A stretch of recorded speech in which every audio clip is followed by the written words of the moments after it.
Thank you, Mr. President. I have two quick things I'd like to remind the audience, remind us of. And we've heard a lot of talk today about the members. And I know everybody in this chamber has a story from June 14th, but mine is simply this. At about 10 to 5 in the morning, two police officers came to our house and they asked us to pack our bags and leave town.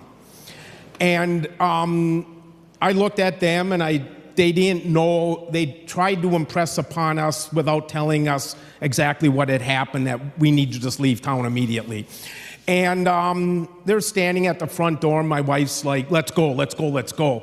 And I made the mistake of telling my wife what no husband should ever say. And I looked at her and I said, don't you think you're overreacting? Yeah, I know.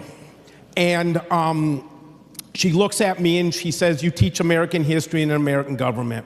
And I want you to tell me, when was the last time the spouses of political figures were victims as well as the political figure?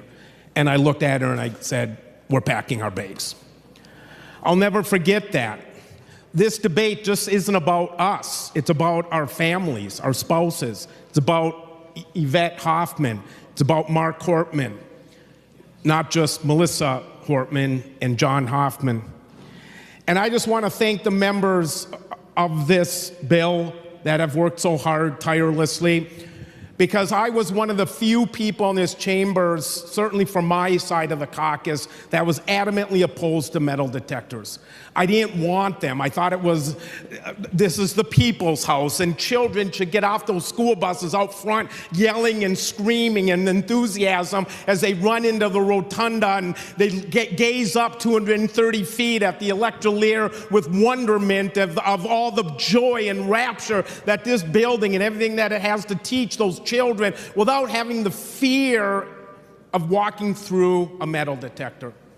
So I was explaining all that to a classroom in Eden Prairie, how I feel about metal detectors here at the Capitol. I dug my heels and I made my mind up.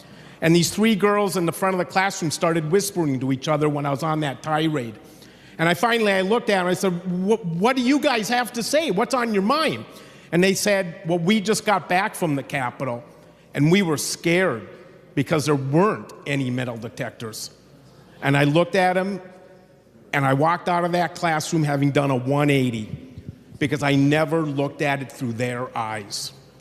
I had never looked at it through my wife's eyes, and I never had looked through this issue through my students' eyes. Thank you to the members that brought this bill forward. I'm an enthusiastic yes.